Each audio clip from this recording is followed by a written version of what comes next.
네, 요즘 청년들은 이럴 때 야르라고 한다고요. 야르. 그래서 저도 어제 크로플을 만들었잖아요. 제가 크로플 만들면서 크로플 땡큐 야르 했는데, 네, 우리 지체분들 야르. 네, 그럼 좌우에 있는 분들 보시고 웃으면서 인사하겠습니다. 하늘의 방식으로 살아갑시다. 네, 하늘의 방식으로 하루를 살아냅시다. 네, 오늘은 하늘의 방식의 삶을 고정하라는 제목으로 골로새서 3장 1절에서 3절 말씀 나누겠습니다. 제가 한 절, 여러분이 한 절 교독하겠습니다. 그러므로 너희가 그리스도와 함께 다시 살리심을 받았으면 위의 것을 찾으라. 거기는 그리스도께서 하나님 우편에 앉아 계시느니라.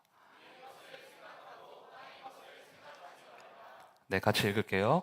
이는 너희가 죽었고 너희의 생명이 그리스도와 함께 하나님 안에 감추어졌습니다. 아멘. 네, 오늘 본문은 우리에게 이렇게 말하고 있습니다. 하늘의 것을 찾으라. 하늘의 것을 생각하라.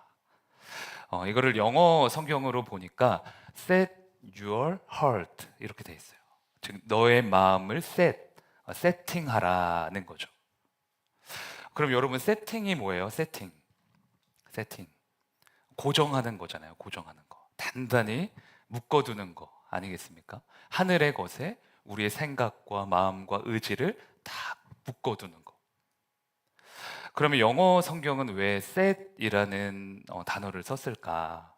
고정하지 않으면 우리의 마음은 늘 휩쓸리기 때문에 그래요. 하늘의 방식에 단단히 묶어두지 않으면 이 땅에서 살아가는 우리는 이 땅에 속한 것들에게 항상 미혹당하기 때문에 반드시 고정해야 한다라고 강조하고 있는 거죠.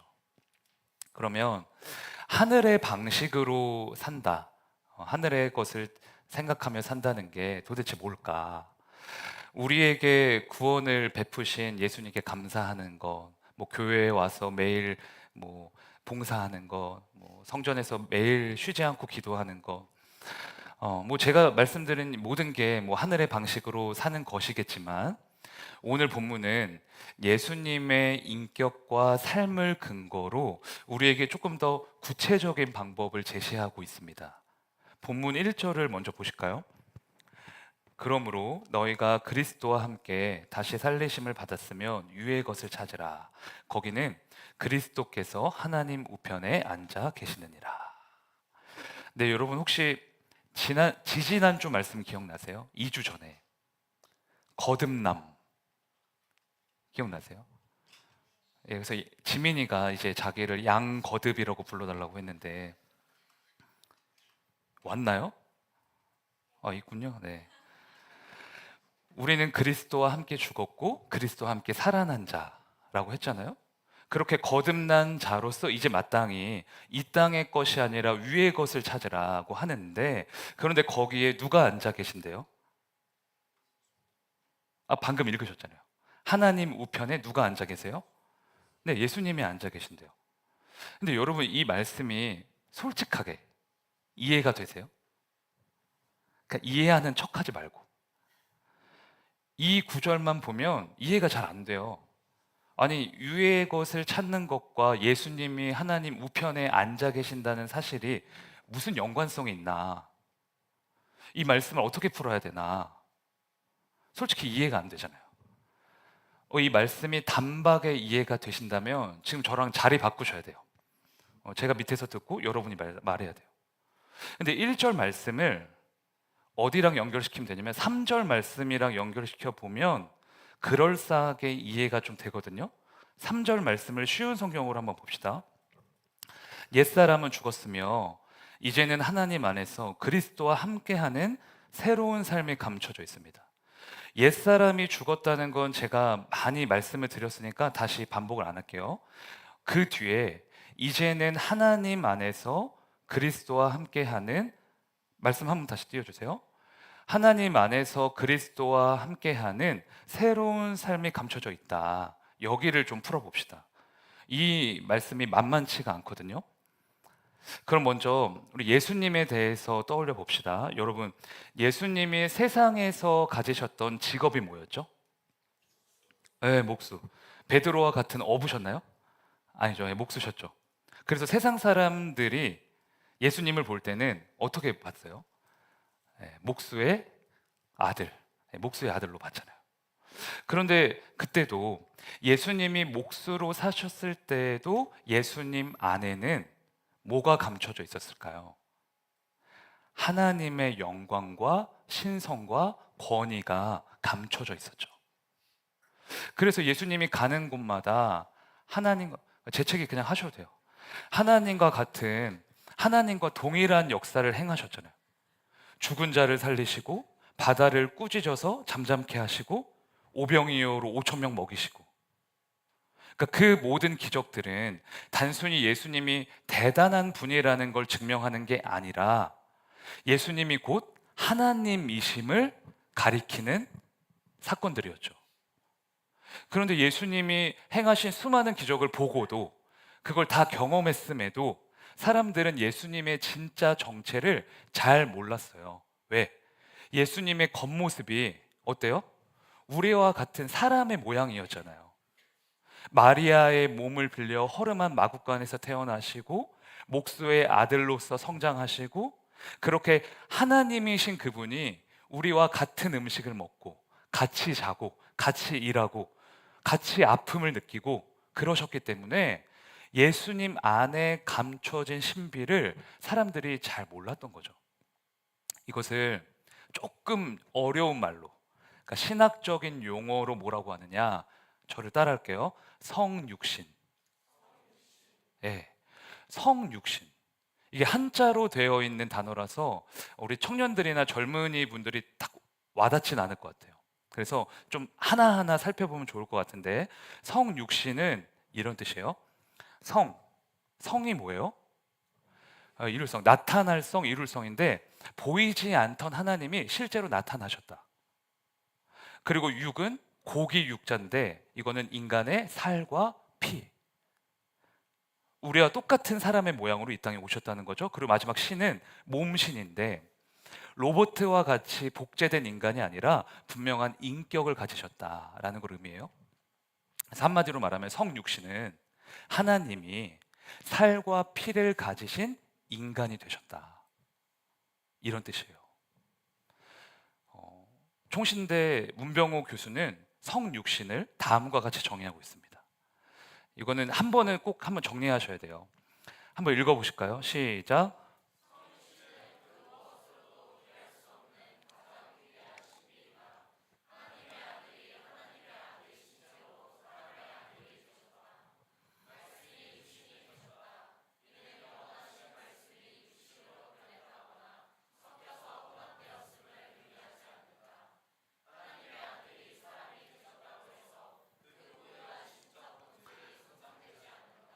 네. 그러니까 성육신에서 중요한 게 뭐예요? 예수님은 변신하신 게 아니라는 거예요. 그러니까 오해하시면 안 돼요. 천국에 있을 땐 하나님, 이 땅에 오셨을 땐 사람. 아닙니다. 변신하신 게 아니에요. 하나님의 아들이신 채로 사람의 아들이 되신 거예요. 하나님이신 채로 사람이 되신 거예요. 겉모습은 완벽한 인간인데 그 안에는 뭐가 있어요? 신적 본질. 하나님의 영광과 권위와 그 본질이 숨겨져 있는 거죠. 자, 이제 성육신 우리가 조금 이해했으니까 그러면 아까 이해 못했던 1절 말씀 다시 한번 봅시다. 그러므로 너희가 그리스도와 함께 다시 살리심을 받았으면 위의 것을 찾으라. 거기는 그리스도께서 하나님 우편에 앉아 계시느니라. 하늘의 것을 찾으라고 하면서 그리스도가 하나님 우편에 앉아 계신다는 사실을 왜 말하느냐, 이런 거예요. 3절과 연결해 보면 예수님이 곧 하나님이시잖아요. 하나님 우편에 앉아 계신다는 건 예수님이 하나님과 동일한 권세, 동일한 영광, 동일한 권능을 소유하신다라는 뜻이거든요. 그런데 예수님은 그 모든 걸 어떻게 하셨어요? 버리셨어요. 하나도 남김없이 모조리 포기하셨습니다. 왜? 우리와 같은 모양으로 오시려고, 우리의 아픔에 공감하시려고. 우리 여러분 아까 찬양했던 것처럼 저 위에서 말씀으로만 하시는 게 아니라 이 땅에 오셔서 우리의 눈물을 직접 닦아주시고 우리의 더럽혀진 손과 발을 직접 씻어주시고 결정적으로는 우리 대신 십자가에서 죽으시려고 성육신 하셨다는 거예요. 그러니까 예수님은 이 땅에 발을 붙이고 사실 때에도 어떻게 사신 거예요? 하늘의 방식으로 사신 거예요. 이 땅의 방식이 아닌 하늘의 방식에 자신의 마음과 생각과 시선을 고정하신 거죠. 그래서 예수님이 가시는 곳마다 하늘의 뜻이 이 땅 가운데 이루어지는 역사가 있었던 겁니다. 그러니까 예수님이 어딜 가시든 그곳이 하나님 나라가 되는 거예요. 왜? 하늘의 방식으로 이 땅에서 사시니까. 여러분, 이 땅의 방식은 뭐예요? 높은 사람이 있다고 칩시다. 그러면 그 사람이 갑질을 해요. 그게 이 땅의 방식이에요. 내가 높으니까, 내가 많이 가졌으니까, 내가 똑똑하니까 남을 무시하는 게 당연한 거죠. 눈 씻고 찾아보세요. 이 땅에, 이 세상에 성육신적 삶이 어디 있습니까? 저 밑에 있는 남을 위해서 내가 일부러 낮아져요? 그 못난 사람 말을 들으려고 일부러 내려가요? 나는 엄청 빨리 갈 수 있는데 옆에 있는 사람이 느려 터졌어요. 그러면 그 사람의 발걸음에 속도를 맞춰줍니까? 안 맞춰주죠.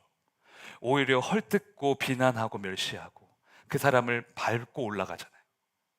그게 사단이 권세를 잡고 있는 이 세상의 문화와 풍조 아니겠습니까? 이 땅에 속한 사람들은 그것밖에 몰라요. 그래서 다 그렇게 사는 거예요. 그런데 우리는 예수님과 함께 죽었고 함께 살아났어요. 거듭났어요. 그래서 뭘 알아요? 성육신의 신비를 알아요. 그걸 봤어요. 그 은혜를 믿음으로 체험했어요. 예수님의 감춰진 신비를 영적으로 깨달은 거죠. 그래서 성경이 우리에게 요구하는 거예요. 이제 너희도 예수님처럼 성육신의 삶을 살아라. 이 땅에 살고 있지만 이 땅에 속하지 말고 하늘의 방식의 너희의 삶을 고정해라. 즉 올라가지 말고 내려가라는 거예요. 나보다 못한 자를 위해 나의 것을 비워서 기꺼이 내려가고 그렇게 낮고 비천한 곳에서 타인의 마음에 공감하며 함께 하라는 겁니다. 제가 지난주 점심에 남전도 회장님과 잠깐 스몰 토크를 나눴어요. 저희 교회 장로님이신데 그런 말씀을 하시더라고요. 요즘 외로우시대요. 아내분도 있으시고요. 자녀들도 굉장히 잘 키우셨어요. 그리고 경제적으로도 그렇게 어렵지는 않으신 것 같아요. 그런데 왜 외로우실까? 얘기를 들어보니 그러니까 이런 말씀 하시더라고요. 가족들이랑 같이 살아도 소통과 공감이 예전처럼 잘 안 되신대요. 장로님이 어렸을 때, 장로님이 신혼이었을 때만 해도 우리나라가 핵가족이 아니라 무슨 가족이었죠? 대가족이었잖아요. 그래서 가족들이 항상 함께 먹고 함께 나누고 함께 자고 그랬다는 거죠. 그러니까 가족뿐만 아니라 이웃이랑 소통하는 것도 옛날에는 이사 가면 꼭 뭘 돌려요? 네, 떡 돌려요. 우리 청년들 잘 모르시죠? 근데 요즘은 어때요? 떡 돌리는 사람 있습니까? 없어요. 장로님이 그러시더라고요. 10년을 같은 아파트에서 살았어도 앞집에 누가 사는지 잘 모르겠다는 거예요. 말씀을 들으면서 참 공감했습니다. 그래, 이 시대는 먹고 사는 게 문제가 아니라 소통과 공감이 끊겼다는 거. 서로의 마음이 전달되는 게 너무 어렵다는 거. 그러니까 타인이 넘어올 수 없는 장벽에 있다는 게 정말 큰 문제구나 싶더라고요. 그래서 여러분, 특히 우리 같은 젊은이들의 문제가 뭐예요? 남의 말을 듣고 싶어요, 안 듣고 싶어요? 안 듣고 싶어요. 다들 귓구멍에 그래서 에어팟 끼고 노이즈 캔슬링하고. 오해하지 마세요. 에어팟 끼는 거를 이렇게 뭐라 하는 게 아닙니다. 저 위에 제자리에 에어팟 있어요. 저도 끼고 다니는데 그런 의미가 아니라 그냥 안 듣고 싶어 한다는 거죠. 그러니까 웬만하면 안 듣고 싶어요. 누군가와 소통하는 것도 그렇게 시간을 쓰는 것보다 그냥 핸드폰으로 게임하고 SNS 하고 넷플릭스 보고 유튜브 그냥 웃긴 거 보고 그런 걸 원하는 세대가 지금 우리 청년의 세대라는 겁니다. 소통과 공감이라는 성경의 가치보다 예수님이 우리에게 보여주신 성육신의 삶보다 내 만족, 내 감정, 내 기분, 내 생각이 절대적 가치가 되어야만 하는 세대가 저와 여러분이다. 이게 제 주관적인 생각만은 아닌 것 같은 게, 제가 얼마 전에 군체라는 영화를 좀 봤거든요. 혹시 보셨어요? 군체? 안 보신 분들 위해서 제가 조금만 스포할게요. 조금만요. 봐주세요. 이거 해야 돼요. 네. 그 영화를 보면은 좀비를 만든 빌런이 나와요. 빌런. 근데 그 빌런이 좀비를 막 조종해. 근데 그 빌런이 아주 중요한 대목에서 세상을 구하려고 하는 주인공한테 쪽지 하나를 건네줍니다. 그 쪽지에 뭐라고 써져 있는지 아세요? 소통의 불완전함. 거기에서 시작되는 모든 비극. 그러니까 나중에 이게 뭐지? 그러니까 영화 평론가들 해석을 좀 찾아보니까 이 영화 감독이 현대 사회의 소통 방식에 대해서 날카롭게 비판을 했다고 하더라고요. 지금 현대인들은 일사불란하게 움직이는 개미떼와 같은 군체, 즉 집단적 좀비와 같다는 거예요. 개개인이 서로 깊게 공감하고 대화하고 함께 아파하고 그런 게 아니라 SNS로 누가 자극적인 거 하나 올리면, 인플루언서가 뭐 하나 올리면 그 말에 다 현혹되고 사실 여부와 상관없이 좋아요 계속 누르고, 그렇게 집단적인 광기를 보이면서 좀비처럼 살고 있다. 그래서 그 빌런이 그런 말 하는 거예요. 소통의 불완전함에서 모든 비극이 시작됐다. 여러분, 그 말이에요, 우리의 뼈를 때리는 것 같지 않습니까? 소통의 불완전함에서 모든 아픔, 모든 상처, 모든 이간질, 모든 비극이 시작됐다는 거예요. 여러분, 사실 비극은 특별한 게 아니에요. 뭐 드라마에서처럼 집안이 쫄딱 망해야만 뭐 비극일까요? 아니에요. 같은 지붕 아래 살고 있는데도 진솔한 대화 한마디 없고 서로에게 아무런 관심이 없으면 그게 비극이죠. 여러분, 왜 교회에서만 잘하려고 하세요? 교회에서만 봉사 열심히 하는 청년 되면 장땡일까? 교회에서만 거룩하고 교회에서만 남한테 잘하고 교회에서만 인정받으면 하나님이 기뻐하실까요? 아니에요. 절대 아닙니다. 하나님은 여러분의 일상을 보시거든요. 주일 말고 평일에 집에서 부모님을 어떻게 섬기는지, 여러분의 생각과 전혀 다른 부모님 말씀에, 형제 자매의 권면에 어떻게 반응하고 있는지, 하나님은 그 모습을 주목하세요.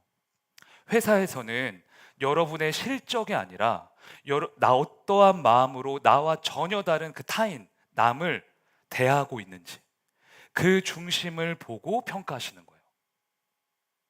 예수님을 닮은 성육신의 모습이 정말 우리의 일상 가운데 묻어나고 있습니까?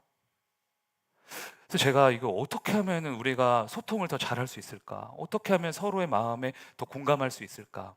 막 기도하면서 막 여러 가지 찾아보다가 레리 크랩이라는 분이 쓴 관계의 공동체라는 책을 좀 보게 됐어요.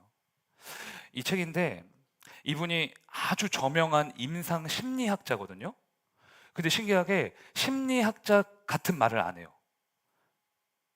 마음의 상처는 병원의 심리치료실이 아니라 그리스도의 사랑으로 깊이 연결된 영적 공동체, 즉 교회 안에서만 치료가 가능하다, 네, 이렇게 말합니다. 그래서 저자는 인간에게 가장 중요한 것을 커넥팅, 연결이라고 말하고 있어요.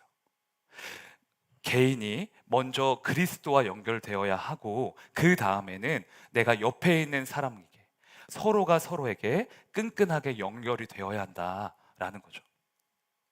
그런데 우리는 왜 촘촘하게 연결되지 못하는가? 그 이유를 다음과 같이 밝힙니다. 우리는 대개 소통할 때 상대방의 문제를 찾아내서 교정해 주려고 한다. 그러나 진정한 소통은 그 사람의 있는 모습 그대로를 인정하며 공감하는 것이다. 그러니까 우리는 보통 소통한다고 하면서 어떻게 해요? 그 사람의 문제를 뜯어 고치고 싶어 한다는 거예요. 거기서부터 막혀요.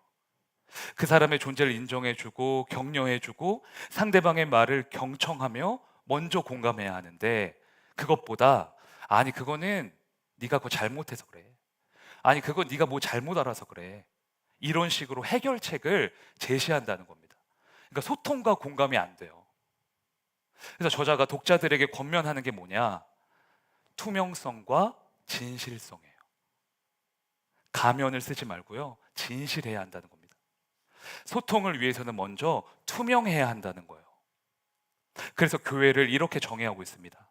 참된 공동체는 상처가 없는 사람들의 모임이 아니라 상처를 감출 필요가 없는 안전한 곳이다.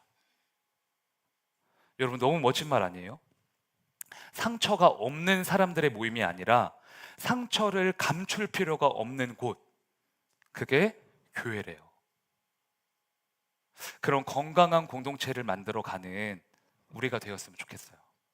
그래서 제가 간절히 바라는 건 여러분이나 저나 투명하고 진실하자입니다. 이거는 약속이에요. 약속. 우리끼리는 가면 쓰지 말기, 종교인의 탈을 쓰고 그럴듯하게 폼을 잡고 거룩한 척, 교양 있는 척 하지 말자는 거예요. 저는 그런 거 닭살 돋아요. 그냥 여기가 여러분들이 가장 편한 곳, 가장 쉴만한 곳, 피난처가 됐으면 좋겠어요. 그래서 지금 저보고요, 아빠라고 부르는 청년도 있어요.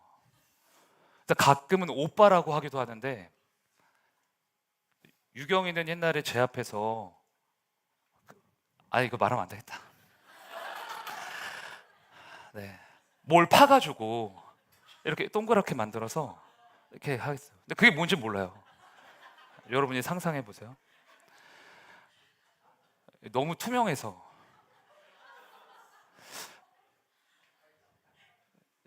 네, 여러분 잠을 깨시라고요. 네. 여러분 무슨 말인지 아시겠죠? 교회는, 그리고 목회자는, 그리고 성도는 진실해야 돼요. 어쩌면 그게, 저는 그렇게 생각해요. 기도보다, 성경 묵상보다, 필사보다, 행사하는 것보다 더 중요할 수도 있다.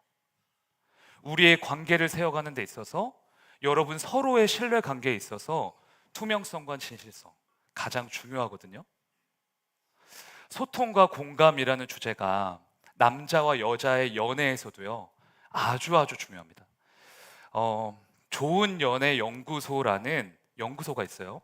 그러니까 연구소 소장님이 독실한 크리스천이라서 고백하기 좋은 날이라는 연애 관련한 책을 쓰셨는데, 배우자 만나고 싶은 청년들 한 번쯤은 꼭 필독해 보세요. 도움이 됩니다. 이 책인데, 이 책에 맞장구가 그녀의 마음을 얻는다라는 챕터가 있어요. 그러니까 여자를 전혀 모르는 우리 꽉 막힌 형제님들 위해서 제가 그 내용을 소개해 드릴게요. 일단 여자는 해답보다 공감을 원한대요. 맞아요? 네. 아니면 말씀하세요. 말을 주고받는 과정, 그 시간 자체를 즐긴대요. 근데 그 책에서 남자가 그 여자와의 대화에서 실패하는 이유를 실제적인 예로 제시하고 있습니다. 왜 잘못된 대화인지 여러분들이 잘 들어보세요. 여자가 먼저 말합니다. 오빠, 나 오늘 오다가 삼산동에서 진짜 오랜만에 미선이 만났다? 대박이지. 남자가 뭐라고 할까요? 그래서 카페 갔어? 그래서 여자가 말해요. 아니. 그 남자가 그럼 뭐 다음에 만나기로 했어? 여자 아니. 남자 그럼 뭐야? 여기가 중요한데, 가로치고 속마음이 있어요. 속마음이 아니 뭐야, 대체 이 얘기를 나한테 왜 하는 거임? 여자 뭐긴 뭐야, 그냥 만났다는 거지. 남자 점점점. 대화가 뭔가 뚝뚝 끊겨요. 그러니까 이상하죠? 여자들은 그저 자신의 감정을 함께 공감하기 위해 대화하길 원한대요. 그런데 남자들은 이렇게 반응한다는 거예요. 그래서 결론은? 그래서 뭐 어쨌는데? 뭐 그게 다야? 그러니까 답을 주고 결론을 내고 대화를 뚝뚝 잘라 먹는다는 거죠. 그래서 자매들과 대화하기 어려운 남자분들은 네 가지 언어만 마스터하시면 된대요. 네 가지 언어의 공통점은 맞장구를 쳐주는 겁니다. 그 모태솔로이신 분들은 쓰세요. 네 가지 언어가 뭐냐 이거예요. 1번 정말, 2번 웬일이야, 3번 진짜, 4번 헐. 외우셨어요? 1번 뭐라고요? 우리 남자분들만 대답해 보세요. 안 되겠어요. 남자분들만 1번 뭐라고요? 2번 톤을 좀 살려주세요, 여러분. 2번, 3번, 4번. 오케이. 자, 방금 대화에 응용을 해봅시다. 그러니까 여자가 말해요. 오빠 나 오늘 오다가 삼산동에서 진짜 오랜만에 미선이 만났다? 대박이지. 남자가 뭐라고 해야 돼요? 헐 아니지. 아니 헐, 헐 나가세요. 헐 누구야? 남자가 이렇게 대답해야죠. 정말 미선이를 만났어? 그럼 여자가 뭐라 그래요? 진짜 신기하지. 남자가 진짜 신기하다. 웬일이야? 그러니까 여자가 그니까 웬일이야. 이렇게 된다는 거예요. 그 책에 다 나와 있습니다. 나온 내용이에요.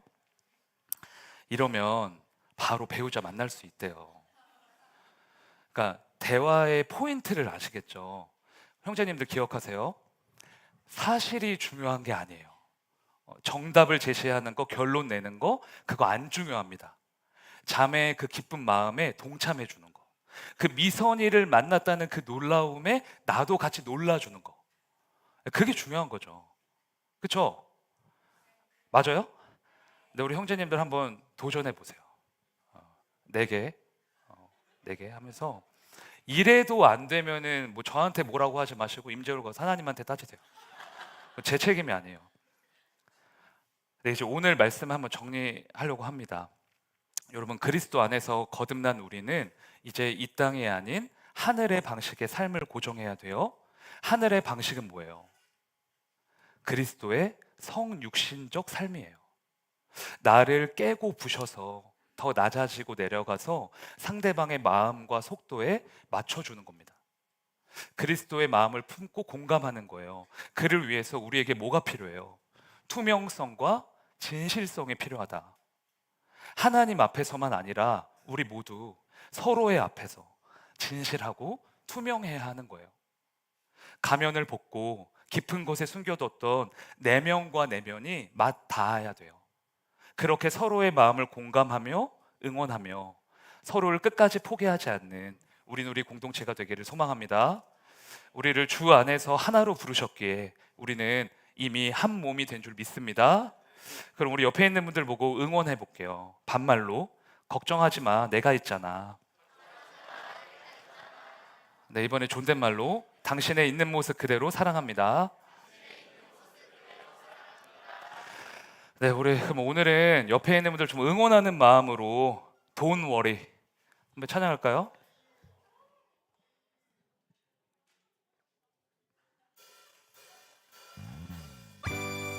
우리 박수 치면서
성령으로 함께 하시니 성령으로 함께 하시니 두려워 말아라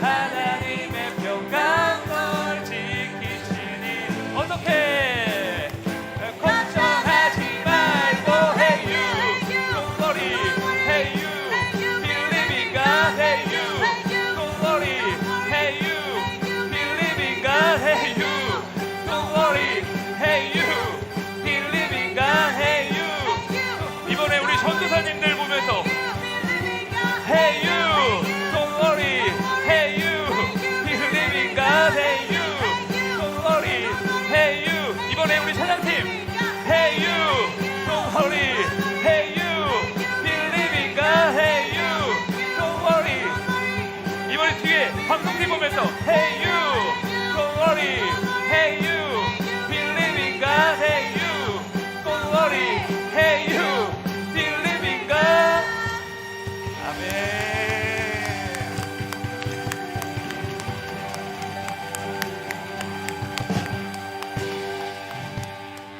네, 아멘, 아멘. 네, 우리 같이 기도합시다. 하나님 아버지, 그리스도께서 우리를 위해 그렇게 낮아지셨듯이 하늘의 방식의 삶을 고정하는 우리가 되게 하여 주시옵소서. 내가 먼저 내려가고 날마다 죽음으로 소통하며 공감하며 하나님의 역사를 만들어 나가는 우리 한 사람 한 사람, 우리 공동체, 우리 가정, 우리의 기업 되게 하여 주시옵소서. 시간 주님의 이름 부르짖고 기도합시다. 주여